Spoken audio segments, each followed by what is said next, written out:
ভাই আজকে Dubai town সিটির সামনে এসেছি, আর এখানে একটা নিউ কাস্টমাইজ করা রোলস রয়েস। জীবনে তো কোনোদিনও তো দেখিনি, মানে এত কাছ থেকে হয়তো দেখছি, নিতে তো পারবো না, তবু কাছ থেকে দেখছি না। দেখো ভাই, লোগোটাই হচ্ছে, ঠিক আছে তো, সেই একদম। হ্যাঁ, এটা মনে হচ্ছে নতুন কাস্টমাইজ করা, কোনো অর্ডারই। কেন এখানে যে কয়বারই এসেছি দেখেছি সব কাস্টমাইজ করা গাড়ি, সব বাইরে দাঁড়িয়ে থাকে। এর আগে তো একটা অন্য কালারের দেখেছিলাম, এবার অন্য কালারে দেখছি।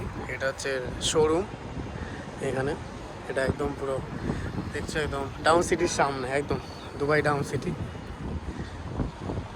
সব বড় বড় বিল্ডিং চারপাশে রয়েছে, এবং কাছ থেকে, এত কাছ থেকে রোলস রয়েস দেখতে পাবো। তো দুবাইতে এসেছি বলেই তাই দেখতে পেলাম।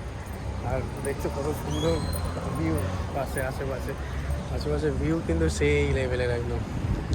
এখানেও আর একটা গাড়ি দাঁড়িয়ে আছে না। তো ভিডিওটা কেমন লাগলো বলবে, আবার নেক্সট ভিডিওতে আসবো। Thank you for watching.